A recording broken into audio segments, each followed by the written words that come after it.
Level Up Latina partners with working women and mamas alike to guide them in achieving fulfilling career and life goals through financial empowerment, professional or leadership coaching, and personal wellness. Find the unique coaching you need to succeed.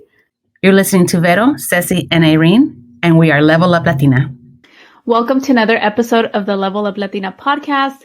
This week, in honor of Women's History Month, we want to have an open dialogue about optimizing our health and performance, especially when it comes to our menstrual cycles. Our guest today, Alejandra Hernandez, has learned that many of the health tips that we see on the internet are often geared towards men, which leads us to perform activities that could actually be harming us. Thank you, Alejandra, for being here, for reaching out, and for just, mentioning this topic. I don't think we've ever talked about this topic. And so thank you for bringing it to the table and for reaching out. And we're excited to talk about our menstrual cycle. So welcome. Thank you. Bienvenida. Thank you so much. I'm excited to be here. And this is definitely a topic that I remember when I first encountered it was like blown away. Like my mind was just like, wait, what? And so it's something that I've been implementing in my life, but it's really nice to be able to talk about it because I don't share it that much with other people. So this will be fun. Thank you. Yeah, we're excited to have this convo with you. But before we get started, tell us a little bit about yourself, about your background, where were you born, all that good stuff. Yeah, absolutely. So born and raised in Maryland. I'm from the DC area in a Colombian household. So my parents are immigrants from Colombia and I grew up in a very Colombian household. My mom to this day doesn't really speak a lot of English. She kind of can get by, but I kind of grew up in that kind of vibe and moved to Miami about a little over 6 years ago and love the city now. It was definitely rough in the beginning. I am a career and leadership coach by trade, and I have been on my health journey for like 11 plus years. And I would say holistic health, like really understanding that there are other things besides hitting the gym and even like cutting calories. There's actually so much more when it comes to our health and how it impacts like my performance and how I show up. And that I would say the holistic really started probably about 5 years ago. And so it's really been a journey of evolving. And I think we can probably see that in so many other aspects of our lives. My health journey has evolved so much over the years. And again, it's something that I hold really close to me. Health is an incredibly important thing for me. And it's been a long journey for me to not sacrifice it to people please. And I'm really proud to be able to get to a place where people now just know like, oh, Alejandra, she's just not like that. She doesn't like that versus like before it would be like the pure pressure. So I feel really proud of that. And I'm excited again to talk a little bit more about the health. So I just feel very great about how we can feel good, think good, how we can have better relationships, how we can perform better in our jobs. Like I'm just very much about what's the holistic view of this and how can we do better for ourselves? Good for you. We definitely need more of that all around. You mentioned 5 years ago. What was it 5 years ago that happened or something that triggered you wanting to learn more about our bodies? Yes. So what happened was I got really tired of hating my body. Like that's really what it was. Like I got so tired of the binge eating and then the starving and then the exercising all the time and self-sabotaging. Like I just got tired of it. And I remember one time I was like crying and feeling so much shame. I had probably just eaten, I don't know, something. And I just remember being like, when is this going to end? When is this torturous cycle going to end? Because even though I was on my health journey, I was on it in a very toxic way. How can I work out as much as possible? How can I eat as little as possible? How can I what ways do I need to be drinking alcohol in a way that's like the least amount of calories? And just, I had health in a very distorted view. And so I think that was really the start of it. And I did something called the Whole30. Have any of you ever heard of the Whole30? Okay, I got some nods here. So the Whole30 is basically a paleo diet, except a little bit more strict in some ways because it's meant to be for 30 days. And so I did the Whole30, and that was the first time where I was introduced to understanding the concept of eating whole foods. Like it's not just about calories. It's not just about, oh, okay, well, this Snicker bar is this much and this thing is this much, but it's actually like, are you eating whole foods? Are you eating things that are, the ingredient list should be the thing itself, like potatoes or beef or eggs. And it was kind of mind blowing for me. And it taught me how to read ingredients. And that really opened the door because the way that I felt, and mind you, this was when I was 25, I was in Miami, I was single at the time, I was living on my own. And so it really changed how my life looked socially, because no, I can't go to brunch. It's not going to work for me because I'm not drinking alcohol and I can't have nothing on the menu. And no, I'm not going to go out on a Friday night because I'm probably going to get hungry. The only thing's open is BurgerFi. Like, it's just not going to work for me. So those 30 days were actually very powerful because not only in the food aspect, but it allowed me to see like how I felt was very different, and what I was able to do was very different. Like, dang, when I don't go out on a Saturday night until 4 a.m., I can actually go to yoga on Sunday morning. Like, it really changed a part of my mind and how I was thinking about health. And that was really the opening point for me, where I started to look at nutrition in a much more healthy way. Now, it still took a long time, but I would say that was the breaking point. I just got really tired of hating my body.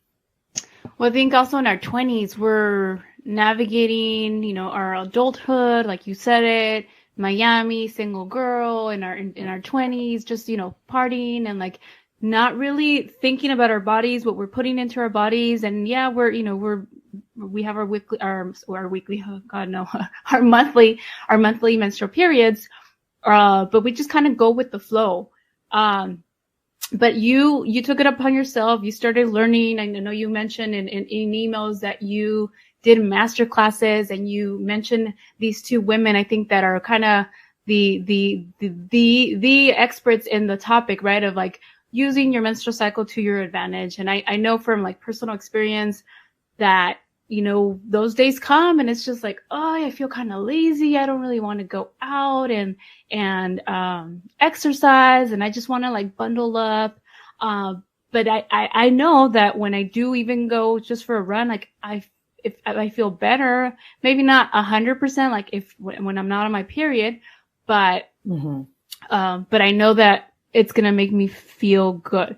So tell us, I guess, what's one way that we can start thinking about our cycles so that we can optimize our energy, our performance, or just our day to day? Yeah. So one, I wanted to just first like say, with our menstrual cycle, one of the things that is beginning to kind of pick up in the medical world is looking at women in their menstrual cycles, or people in their menstrual cycles, as the fifth vital sign. And so really, that's the first thing I actually want to share, because I think it's important for us to look at our cycles and our menstrual cycle as a sign, as like, oh, there could be something off, or maybe this is normal, or what is common versus normal. And I think that's a big one too. Like, just because something is common, like being in incredible pain during your period, doesn't mean that it's normal. Doesn't mean that that's the way it's supposed to be. And I think especially we've absorbed a lot of information about our periods being something it's just the way it is. It just sucks. You're going to be in pain. You're going to do all these things. And so I think that really stopped me from ever exploring of like, could it look differently? Like, what if it did look differently, and what would that look like? And what would I need to do in my life in order to make that happen? But when I accept that this is just the way it is, I don't explore that. And I think that's why meeting these two teachers, Alyssa Beatty and Aviva Ram, was really mind blowing, because I never considered that it could be different. And so I think that's the first thing right there, that it could be looked at as a fifth vital sign, meaning looking at actually experiencing your period and looking at, we're going to get real, I'm not going to sugarcoat anything. No, go for it. Like, yeah. Looking at your blood, like what's the color, what's the consistency, like those are very telling signs of what could be happening in your body. And the more you learn about it, the more that you can support yourself in being able to feel better, perform better, think more clearly, and so forth. So that was the first thing.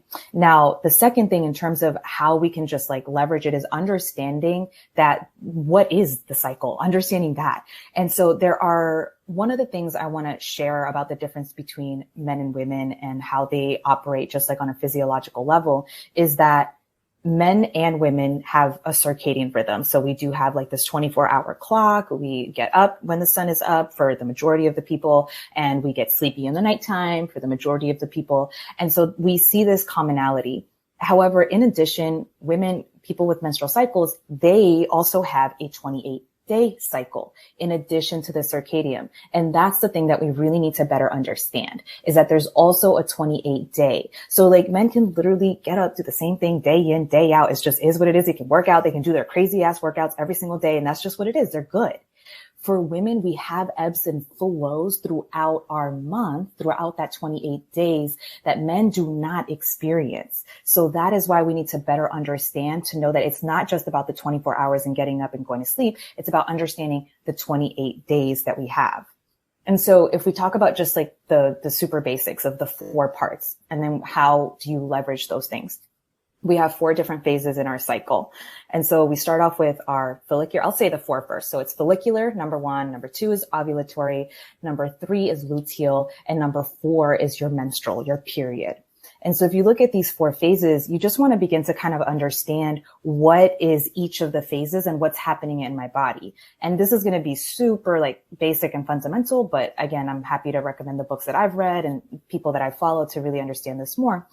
When you think about your follicular phase, what's really happening is this is like you had your period, you're coming out of it. And, you know, I definitely kind of like will feel like, wow, like, okay, we're coming out of that. We're going into a new season.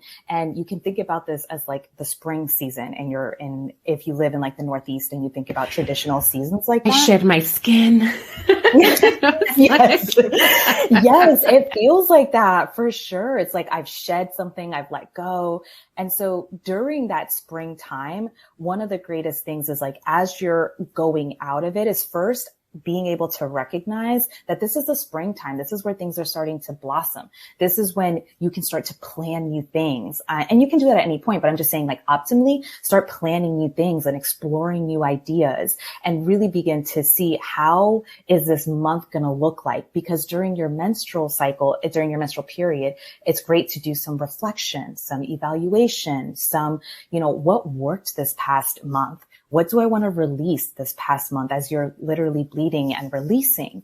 And so when you go into follicular, it's such a great time to be able to think about what do I want to plan? What do I want to explore? What's this month really like gonna bring me? And start to think about how that's gonna blossom. And the big thing about this phase as well is as you're going out of your period, then this is a great time where in the beginning, after those few days after your period, you're probably like going into, I would recommend like kind of easing into workouts again, like, you know, yogas and things like that. And as you kind of go through the spring, you're going to see that your energy levels start rising, and then you can start getting closer to like the lifting of the weights and the HIIT and things like that. And so the big thing about follicular is thinking about it as a springtime, as a time where you're planning, you're exploring, you're really beginning to see like, what's this month going to bring and what's that going to look like? So that's the first thing right there.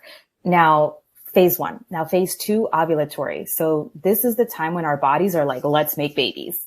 And so because our bodies are like, let's make babies, well, guess what? That means that also our bodies are incredibly resilient during this time. Like this is when we have the highest energy, is during our ovulatory phase, because all our hormones are rising and they're like, we're going to procreate. It's just like getting in that space. Yes. And so this is a really great time when you think about like, okay, how do you optimize your performance? It's like, this is a great time for you to do those networking, for you to do your IG lives, for you to go ahead and take advantage of that social, like whether it's the happy hours, whether it's meetings as well. So like if you're a professional and maybe there's a meeting that you want to have, like your communication during this point is on point. You want to take advantage of like that social energy that you're experiencing during this time. Also, our immune system tends to be the strongest during this time. Again, just physiologically, our body is thinking it's time to make a baby. And so it wants to be the strongest it can be to be able to do that. So our immune system tends to be pretty high during this time as well. And so just thinking, I look at this time as like, okay, if I'm going to plan a launch, or if I'm going to plan a 3-day workshop or something, I will literally look at my calendar and be like, when am I on ovulation? Because I want to make sure that I am primed, that I'm at the highest energy. I'm 100% not doing that during my period. And so I like to look at those things just to set myself up for success, because I know at the end of the day, I will do what needs to get done if it gets booked that way. But I want to be able to set myself up for success and hopefully avoid those wherever I can. Now, it's always not possible. And so I want to say that too. Like these are general things to kind of consider and how you can begin to shift your day, but it's not black and white. I don't just like say no to engagements, for example, just because I'm like, nope, I'm on a period, I'm going to say no. Now, that's my choice. It could be an option for someone else. And so ovulation, just like networking, social, your hormones are up there, your immune system's pretty high. Also during follicular and ovulatory, you want to think about like, our calorie intake is usually not as high that's the other thing too. Our calorie intake doesn't need to be as high as the later part of the month when we start getting closer to our period, which is why you'll find like sometimes we want to snack more once we start getting closer to our period and on our period. It's like our body actually needs more calories during that time. And so I like to share that too, because it's just like, if you think about for performance, you want to think about food is fuel for us. It's literally fuel in order for us to go about our days. And so thinking about how you can eat in such a way, it's not just about, I'm going to eat 2,000 calories every single day throughout the month. Like it actually varies depending on what you need. And so that's a little sidebar. Now, the next phase is luteal. Now, luteal is all about like, so after your ovulatory, before your period. Now, luteal is really the time to just start like getting things done. Think about it as like the time of your to-do list and you're just like knocking things out and you're getting them done. And that is the really great time for people to like clean out, like literally just clean things out, close things out, finish up projects, like really just getting things done during this time. Hormone levels start to go down as you get closer to your period. And so you're going to find that it's so important, if you can, to be able to have the time to take advantage of the earlier part of your luteal to really begin to close things out, because your energy levels are going to begin to decrease and you'll notice those things. You're not going to want to maybe go to as many networking events, or you're not maybe going to want to do all the brunches or all the different things. It's like we start to really think about, oh, and I forgot the season. So follicular is spring, ovulatory is summer, and think about luteal, which I'm talking about right now, as fall. So you're thinking about like, okay, how can we begin to kind of close things out because winter's Calm coming? Things down, yeah. Yes, calm things Frito. down. So good. And so I love thinking about the seasons because I am from the Northeast. And so I can actually think about them and remember them for myself. And so I like to think about that. It's like fall. It's like, yeah, like we're still enjoying. We might go to a pumpkin patch. We want to take advantage of the few 60-degree days that we get, but we know that things are going to kind of mellow out. So things are beginning to close out. And I look at it as that kind of time.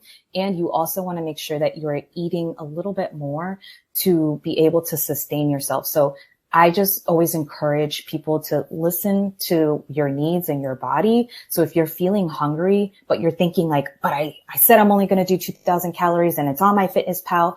But if you're feeling hungry, I encourage people to nourish your body with whole foods. So maybe not snacks of like things that are empty calories. Think about like Snickers, Doritos, Reese's, like those things aren't actually going to fill you up. But if you think about like you're hungry, then have something that is going to be nourishing and whole, because we do need more calories during this time. It's totally normal to be more hungry during this time.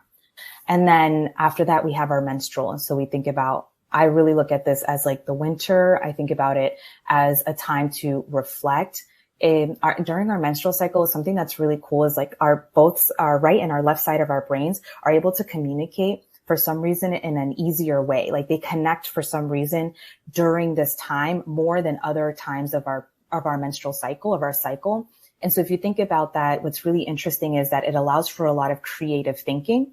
And so it's great for you to be able to look back, evaluate like what worked this past month, what didn't work, what do I want to do differently, what do I want to release, what projects aren't giving me any joy anymore, what projects do I want to keep and, stay with me. And really asking those questions to be able to really just be in tune with what you want to do for this next month.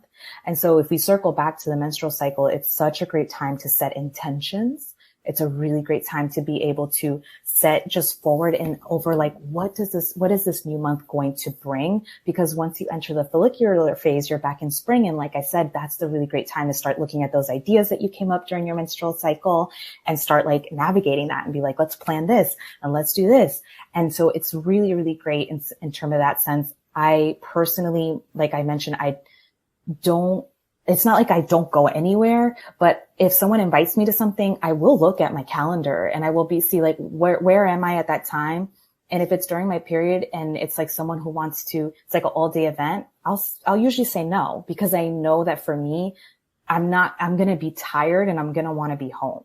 Now, if one person has like a birthday dinner, then I'll say yes to that. And I'll be like, and I'm not going to do anything during the day. And then I communicate that to my partner. I'm like, if someone asks for plans, like I'm not going to do anything on Saturday. I just want to be at the house. I just want to chill. And like, he'll know that. He'll be like, oh, okay, she's on her period. You know that. what? I think we should, Vero, Irene, and I should put our periods on the calendar. I don't think we ever thought about that ever. We're going to share that. It's so trippy. I started like kind of smiling when you were talking about the winter, how like their menstrual cycle. And I was like, I just pictured myself being emo, but like in my mind, in my head, like, what am I going to let go of? Like with a cup of warm tea by a fire, like yucca, being winter's here. Winter has come. What I want to do. I just pictured that. And I feel, yeah, the energy that we have is just, I mean, we're bleeding, for God's sake. We're, you know, and for some of us, our flows are heavy. And I know for me, for example, after my last baby, my period has been coming like I've been on a period twice, I mean, pretty much twice a month. And they're like 10 days. So maybe even longer than, you know, twice a month. It's just like 10 days long. And I was just like, I'm in eternal winter. I go from winter to spring. And I'm like, I can't keep doing it. And I'm exhausted from it. So I'm like listening to you. I'm like, how do we get more normal? How do we get more normal here? Yeah. And leave the winter behind.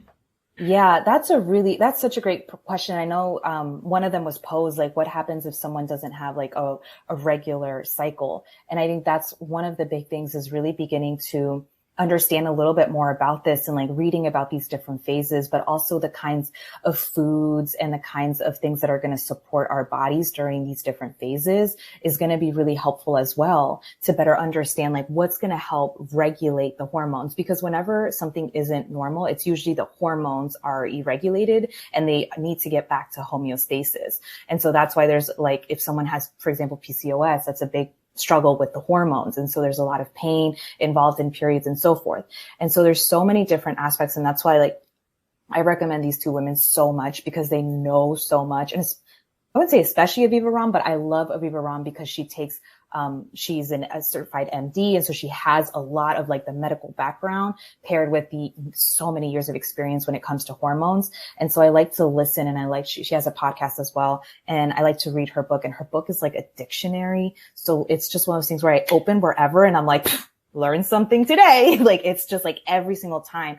So when it comes to like, how does it normalize? That's such a tricky question, because there's so many things that are impacting women's health. Like, I'm not even going to go on the big tangent of just like beauty products and just like how much is marketed to us that is actually has a lot of toxic things. There's been lawsuits, unfortunately, with things like different beauty products, with things like baby powder, with things like just different products that women tend to use more so. And so there's many different things that are really making it difficult for our hormones to be homeostasis. But that's why I always like to recommend them to. And then starting with things like sleep, food, and movement. And movement, especially like depending on where you are, movement can literally be like go for a walk.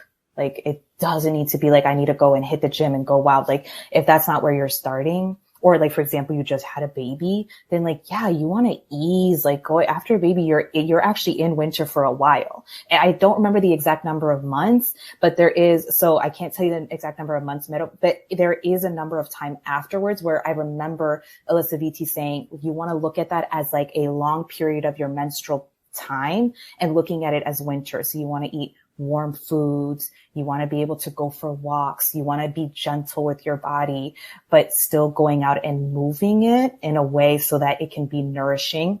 So I think that those are one of the fundamental things. How are you hydrating? How are you sleeping? How are you moving your body? And what are you feeding your body? Like 4 things that are so crucial. And then beginning to see, okay, what isn't working? What is working? What foods aren't reacting well? What is reacting well? Because a lot can begin to shift by covering those 4 bases: sleep, nutrition, movement, hydration. When we were talking about dieting and not loving your body, I'm like, I've always been very like, I love my body. It does what it does for me. I'm not the skinniest. I'm not this, but I love what it does for me. And when it came to dieting, I wasn't the greatest dieter. That's not my thing, but I did enjoy working out, and I would like work out to where I liked to feel the soreness, but not push myself to where like I cannot then work out again. So I knew my limits. But in my mind, it was always like, I want to work out. And it was never I want to look good. I would not be able to live in Miami, by the way, because everyone's just so gorgeous. So gorgeous. So gorgeous. I went to Miami for the first time, for like fun. this like November, and everyone was like, I would be the happiest single woman or single man here, like period, like For real. But I know that for me, it was more like I knew that I want to feel good, just feel good with my body. Like if I wanted to do something, I wanted to be able to do it. If I want to like, hike or dance or do this or relax, like I want to be able for my body to respond to what my brain wanted to do, to my commands, you could say. And since I love food, I wasn't able to just quit like food, but I would be limit. Let me limit myself in the sense of like, in moderation. And I like, just since I love this, let me just eat a whole olla of it. Right.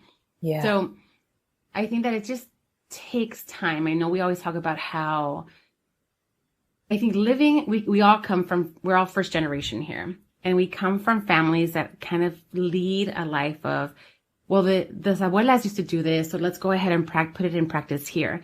And then for a long time, culturally, American culture would be like, why do you need to do that? Just go out and run while you're on your period. Go out and do this. But it's so common in our Latino cultures. It's so common in other cultures that during your period, you rest. And we're just taught otherwise here to just go, go, go, go, go. Yeah. And we lose touch of our bodies. Like I know that I have friends who are like, well, listen to your body. But I was so used to not listening to it that even when there were aches and pains, I was just like, oh, that's just normal because I probably did this much. And I would not think of it. I wouldn't get rest. I wouldn't take care of me that way. And now that I'm 41, I was like, tonta, why didn't I listen to my body like they would say? Why? But I was just not, I had been unprogrammed of being so in tune with me that I was just like so out there. Yeah. But I think once we're able to understand that we're ready to kind of take care of ourselves, like it's like when someone says, I want to lose weight, you make it look easy. Or I want to take care of myself, you make it look easy. Or you're such a good at this, you make it look easy. I think when you're ready for a certain kind of change, then you can implement that change and allow it to come into your life and like let things flow, right? I love how we're using flow so freely in this episode too. So with all of that, like, you mentioned that you mentioned the different parts of the cycle, and then where we can be performing our best, obviously, is all of it kind of contributes to the great performance. It's just knowing, right, when to take time to rest, take time to think, time to implement your ideas, and hustle the heck out of it, right? Like work hard. So I think if we can change this direction and more like, if there are women that are having a hard time kind of listening to their bodies or paying attention to certain things, what would maybe something that you recommend that they like kind of tune into or focus, like look into to know like, oh, I probably should slow down, or I probably should act a little more and take care of myself. Like what should maybe be some things that they can look into to enhance their well-being when it comes to their menstrual cycles? Yeah. I mean, that's a big question, right? Of like the different tips. So I have a variety of things that I would say that I've used in my life that have supported me. But before I go into that, I do want to emphasize a point that you made, which was these things take time. Like even I did the Whole30 when I was 25. I would say it wasn't until I was really like 28, maybe going on 29, when I was like, okay, I think I get this like intuition eating thing. Like, I think I get it. I think that I'm really like now eating in accordance to like, I eat until I'm almost full, not even like really full, but like almost full. And then I stop and I'm good. And then I put it away and that's it. And the binging right now, I would say it basically never happens. And sometimes I'll go a little bit too far with chocolate. Like I love chocolate. So I may have like a whole bar when I really just needed like a square. So those things will happen. And I just want to emphasize that because these things take time, and that's 100% a part of the journey. And so being able to be in that journey, and I think that can be something I resist so much because we live in a culture of like, get there, go to the next thing. Just so much about like what's next and what's next and what's next, and really enjoying of like, I had to take a moment to be like, oh, I've come really far. And like, I'm really proud of where I am right now. And is it where like, I know that I can do better? Yes. And I'm really proud of where I am right now. So in terms of someone, if you're feeling really disconnected to your body and you're like, how can I reconnect, or how can I begin to understand more of like my cycle? one of the things, there's just a few things I'm going to do that are more general about like connecting with your body. One of them is called grounding. So it's literally when you put your bare feet into grass. And that has been something that it's literally called grounding for a reason. It's supposed to ground you when you put your feet into grass. Or think about, I live here in Miami. So there's some people that live very accessible to the beach. And so that could be a thing too, like being able to be somewhere that grounds you. But a very simple, like if you do live in a house and you have a backyard, then you know that you have grass accessible to you and you can do that. For some people, that's not accessible. If you're living like in a major city and you're in a high rise, and maybe that's not the thing. So that is one thing that could be really helpful, is grounding yourself by putting barefoot into grass. It has been something that is proven, that is really something to support you in getting back into like your body and where you are and paying attention. So that's one thing. Now, the other thing is I took this from a mentor of mine who does a lot of embodiment work. And she shared, and this is not something she invented, but she just shared it with me in the concept of just 1 degree. Just think about 1 degree shifts. With such a go-getter, like capitalism kind of culture, we think about like, how can I change everything my whole life right now? And it's like just 1 degree. How can you shift things just a little bit? And so one of the things that she recommended for me was just checking in. Like if I just closed my eyes, and I've done this before, was like, what if I just closed my eyes and caressed my arm? And like how good that feels. And it's like, I'm back in my body. Like, yeah, I'm in this body. I can feel myself touching my arm. And that is so grounding, because it's really wild. It's so true. We're just going. We're in our thoughts.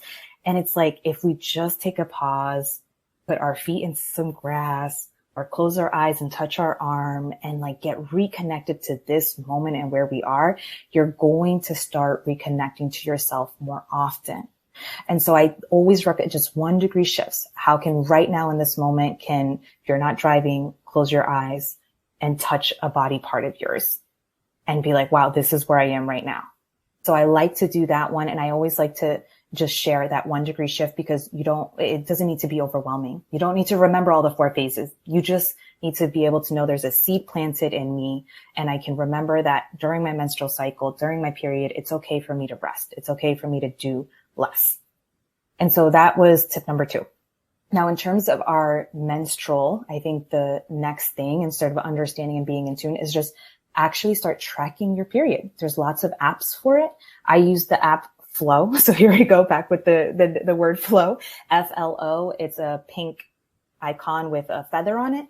I use that one, but there's other ones. I don't have any particular affiliation with them or ability. I just chose them because it was the first thing that came up. And so tracking your period is really great so that you can see, is it irregular? How many days is it? Is it pretty on the spot? And then the other thing that you can do in the same app is you can also track what color was my period, my blood, what consistency was it? Or you can put in pain, and you can put like backache, or you can put in headache, or you can put in, maybe you were feeling a lot of anxiety. You can start putting a lot of those things in the app too. So that is one that I would specifically say for really understanding and being more in tune with your cycle, is start tracking it. Start tracking what your period is like. And then also, this is kind of going to go a little bit on the tangent, but I'll just kind of plant the seed of it, is during our ovulation phase, this is the time when, again, our body is like, we're going to make a baby. And so you're going to see there's very normal discharge, vaginal discharge throughout the month. And so getting familiar with that. And for me, it felt really uncomfortable because like no one ever taught me that. No, like it just looking down there just felt really uncomfortable. How dare you look at all that stuff, huh? Yeah, exactly. Right? Like just cochina, right? Right. Like, Super taboo. Yeah. Like, and it's super taboo. And so when I read that, I was like, what? But I had to like really kind of get myself be like, it's weird because I think it's anchored in shame. Like, it's just like, we're not used to that. So there's just like, why am I doing this? It feels awkward, even though it's like just me and me. There's no one else here. But being able to actually get more familiar. And now I can get to a place where I'm like, oh, I'm ovulating. Like it's clear, my discharge. I can tell that I'm ovulating. And so being able to, but I did that because I went through months of very awkward times of just being like, what's happening down there? What does this look like? And what's the consistency of it? I went through that really awkward phase for me in order to better understand what is normal and what isn't normal. And then you will really begin to understand, okay, this color isn't normal, or this smell isn't normal, or this consistency isn't normal. But it starts with just becoming familiar. Step one to basically anything in life is awareness. And so just build awareness around what your body is doing during, I would start with the ovulation and the menstrual, with menstrual, like your period being the first step. Just look, what's the color, consistency, and track it. We could go on and on and on. This is such a good topic, and it's not something we talk enough about. It's not something we're brought up to talk about. So we always like to give a tip of the day, so I'll interject here with that. The tip of the day is that I know Alejandra has sparked your interest. I know it for a fact. I know that you're listening to this and you're like, man, she is the wise Buddha. She knows a lot. So learn more about your body and build awareness. Mm-hmm. Be that person. She said awareness is the first step. So be that person that after today, go learn something new about your menstrual cycle. Go do all the things she said. Take a look, take a sniff.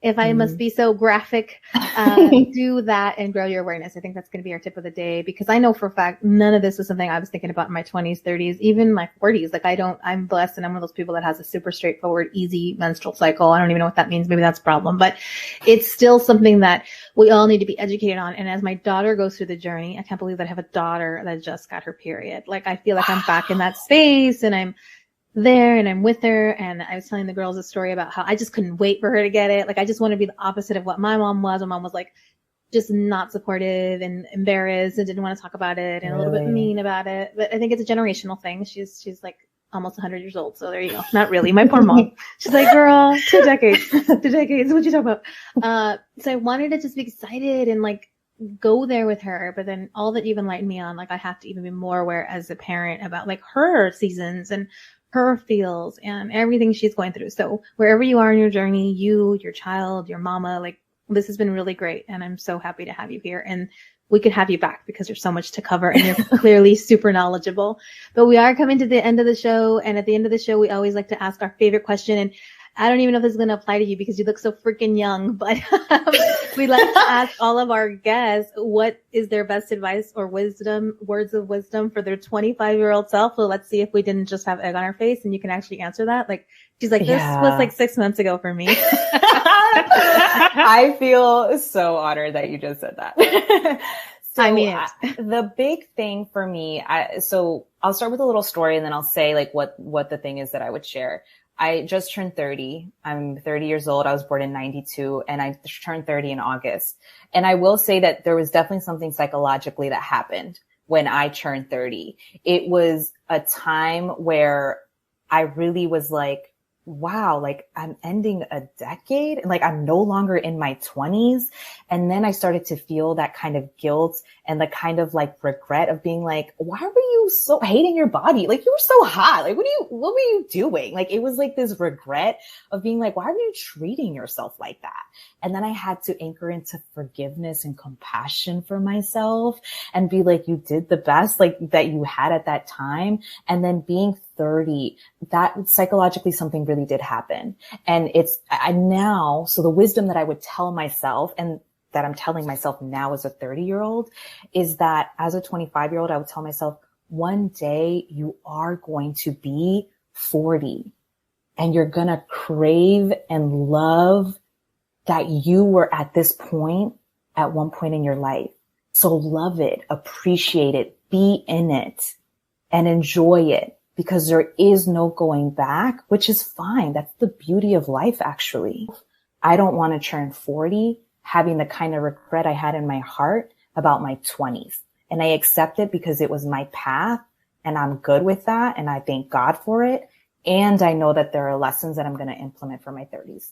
Beautiful, short and sweet. We all turned 40 recently in the last like 2 years. We all are in an 18-month or 24-month span of one another. But yeah, we're absolutely dead on with you. Like we've also had those feelings of like, we can be so hard on ourselves. And you look back in those photos and you're like, shit, I was drop dead gorgeous at 30, right? So like whatever it is, literally. But, like, right? It happens to all of us. And one day we're going to be 50. One day we're going to be 60. Yeah. And I was just making fun of my mom who's 80. And every time I call her, it's like my aching knees and I can't see it. I love her to death. I love her to death because in her spirit and in her heart, I feel she's the same like lovely mitotera that's 20. But she would love to have 20-year-old knees, 20-year-old 100%. eyes. We got to keep it in perspective. So that's great words of wisdom. Thank you so much. You are above 25 years old. We didn't have egg on our face, which is good to know. The last question of the day. I know. The last question of the day is, where can our listeners find you and learn more about you and continue to learn about this great topic? Yeah, absolutely. So I am most active on LinkedIn. It's my space. I love it there. So linkedin.com/AI Hernandez, A as in apple, I as in igloo, Hernandez.